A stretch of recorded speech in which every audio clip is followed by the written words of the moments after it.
Welcome back to my YouTube channel. My name is Raymond, and listen, we are back with another For the Culture news report where I give my commentary on everything that I find interesting in celebrity news. So without further ado, let's get into it.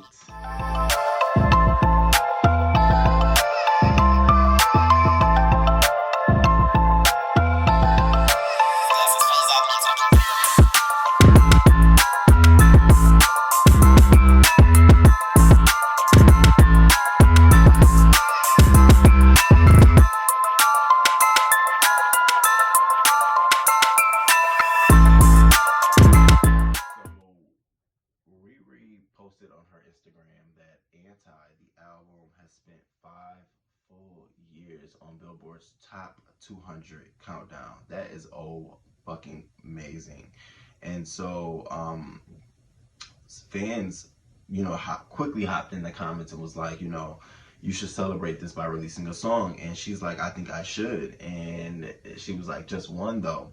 And so on another post, it was a picture of who you think should collab together, and Rihanna put under there she would love to collab with YungMiami from City Girls. So we know that there's definitely some music in the works, and I know that there is. I'm gonna always keep talking about her having music in the works. I know that there's some music in the works. Her and YungMiami. Maybe it might be good. I don't know. Hey, who never knows. I know that Cardi B is now all of a sudden Rihanna's her inspiration and blah blah blah, and so we of course know that that's what you call networking for the collab. So that might be a possible collab, Rihanna and Cardi B. If so, I would be here for it. I'm here for anything Rihanna gets on. Not necessarily Cardi B, but I hope that they put something out together. And I'll stay tuned. Miami's mom has been released from jail. Let's get into this. So her mother had been charged with first-degree murder for the death of Emily Robinson while she was trying to flee the scene after an armed robbery. She was sentenced to 5 years plus 10 years probation. So she was released early, and it was shocking because I didn't know that YungMiami was left with her mother's 2 kids plus her own child, and she was 22 going on 23, and she stated that she didn't know what to do. I had to figure it out. Look at me now. God is so good. So shout out to you. It feels good to know that your circle is coming around. You got a good career. And it's not when I say good career, it's a positive career, because some people can have good careers and it's just totally built out of negativity, but you have a good career. It's a early start. I like your music. I think you have a lot of great talent and fans. You have a beautiful child. I think you just recently gave birth. And I think you have a fiance. And so now your mother's out. It's like your circle is coming all together. So that should make you an even more happier person. That should make you start putting out some more music. Kudos. And I do hope you get that Rihanna collab. I know she said she would love to do a collab with you. See, look at the world conspiring, giving you the things that you need. Continue doing right. Whatever you're doing, continue doing right, being a blessing. Stay out of the little beef with little people that don't matter. And you'll continue to find these great little things that come along the way. So shout out to you. Drop down in the comments and let me know what you think about YungMiami and her mother being released from jail. What a great thing. So Vincent Brown, the young man who created the very, very viral 2017 meme, "Today I got time, cuz," remember this? Today I got time, cuz. Today I got time, cuz. You lucky on that day I was acting cool, cuz. Nigga, what's up? How gangster are you, cuz? I don't fuck with you, cuz you disrespecting me. I don't fuck with you, cuz you disrespecting me. I go hard, cuz. Take off my flag asking how gangster I was. I go hard, cuz. Well, Vincent Brown was found dead with multiple gunshot wounds in front of a tire shop in Denver, Colorado. So the Denver, Colorado. I think their core medical coroner unit is still investigating, providing an autopsy. It happened on March 21st, and so a bunch of different people came on Twitter saying that they was Vincent Brown and he's still alive, but it was actually confirmed by the police department that he was actually the one that they found. So his mother, she created a GoFundMe page, and I'll put the link below and you can go and check that out. But she did confirm on her Facebook by posting, "I got the call, every mother dreads. My baby boy was found dead today. A piece of me died as well. Now you can be in peace. Grill the savage, Vincent B. Brown." And it's so interesting, as I was reading more stories about, you know, this young man, he actually was affiliated with the Crips. They didn't say that he was like a gang member, but he was, you know, affiliated with the Crips. You know, he got into a lot of situations, physical situations, fights. They said that, you know, times where his eyes was punched out, robbery. But they also indicated that, you know, if he saw something, he spoke up. He would give his shoes to anyone. So it seemed like he was a very ambitious young man. It did mention that he was homeless and a troubled youth, so that probably played into, you know, a lot of his situations in his life. But, you know, I didn't even know. I thought he was like a grown man somewhere living with his wife and kids, to know that he actually was a struggling, troubled youth. And he lost his life is a sad way to end. So drop down in the comments and let me know, do you remember the "Today I Got Time Cuz" meme? So Lil Mama wants to start a heterosexual rights movement. Let's get into this goddamn shit. So Lil Mama was recently the target of, you know, Twitter flashback attack. You know, this is where Twitter go and dig up in the archives of some celebrity that did some dirt or got some embarrassing photos or tweets out there, and they resurface them for, I think, to just provoke humiliation. And so Lil Mama was the target, and for her, they dug up old clips of her on MTV's America's Best Dance Crew, where she was criticizing a transgender dancer choreographer, Leomi Maldonado. Please, I hope I got your name right. And so basically what she said was, here's a little, well, check it out. Here's a little clip of what she said. The performance was good, but it wasn't excellent. I want to get into a slow-mo where Miss Leomi went to hit her Macayella coming over the guys, where you like apparently ran up some steps. It was your flip. And this is really tough to hit, but it seemed like you were trying to hit your Macayella and hold it for a second and then get back to the choreography, but it happened way too fast. And next time you try to pull a stunt like that, just try to hold it, bang, so people can get it and then move on.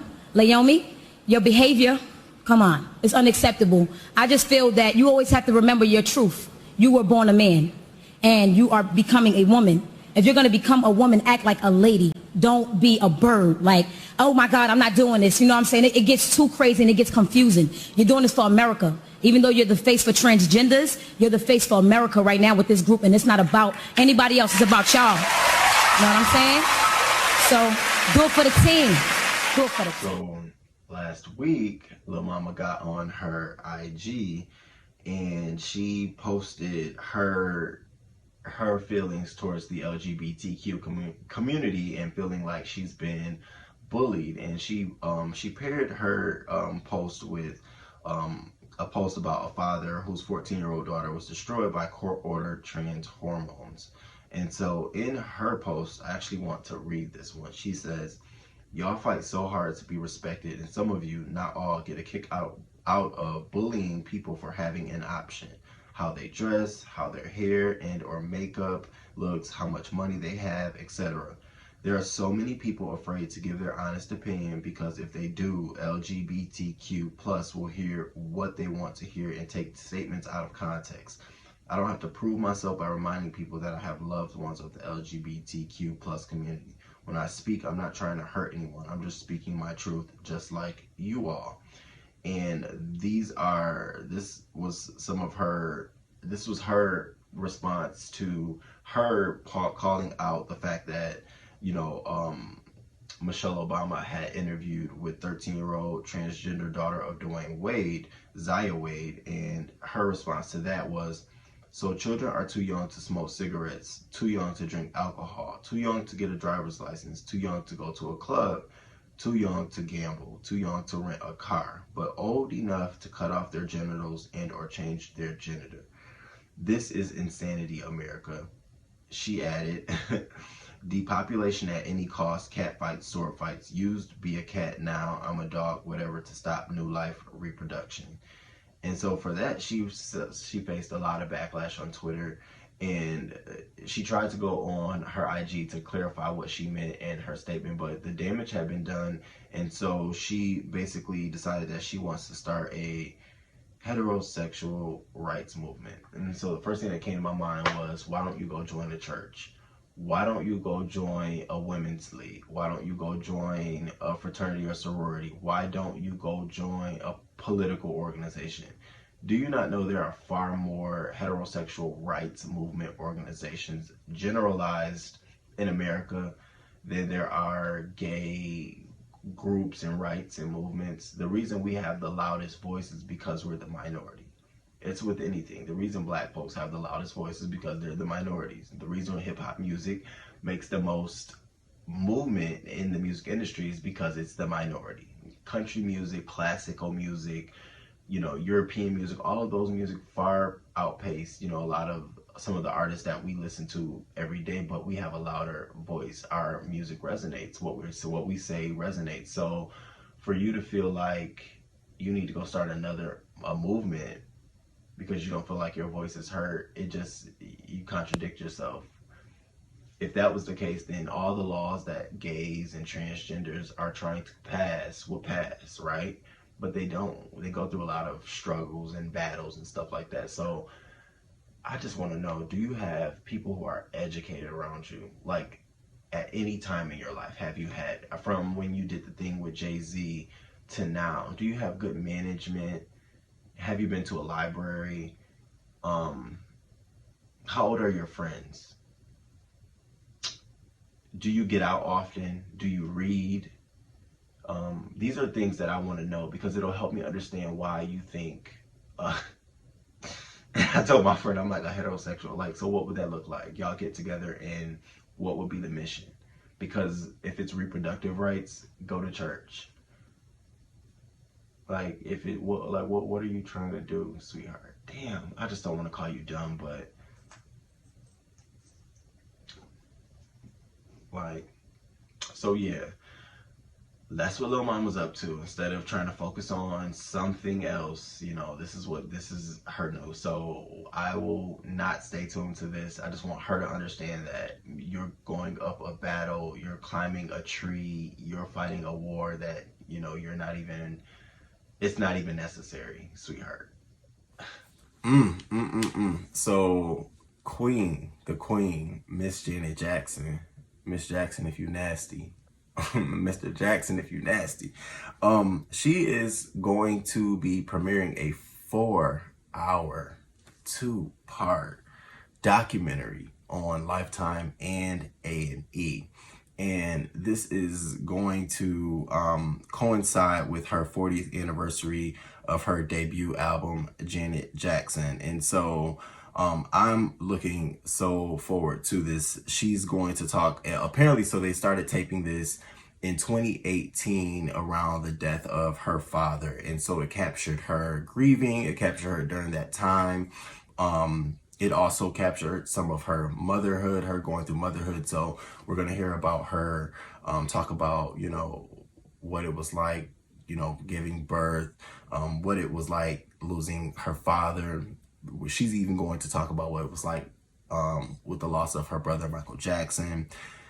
But what I think is going to be the biggest bombshell and what will make this be like the biggest thing is she's talking about the Justin Timberlake situation. She said it's all, no bars held. She's going to talk all. She really wants to talk about how This led to her being blackballed and blacklisted by the entertainment industry for years. And that's what I want to know, because I think it's key for us now in the days we're now with all these various movements, you know, the Black Lives Matter movement, it's the Me Too movement, you know, the LGBTQ movement, the trans movement, all these various movements. I think it's critical for us to hear who, yes, who, what groups, what organizations, what specific people was behind you being blacklisted. So we can then start seeing if we identify those similar trends along the way with other artists from those same organizations. That's what I want to know, you know,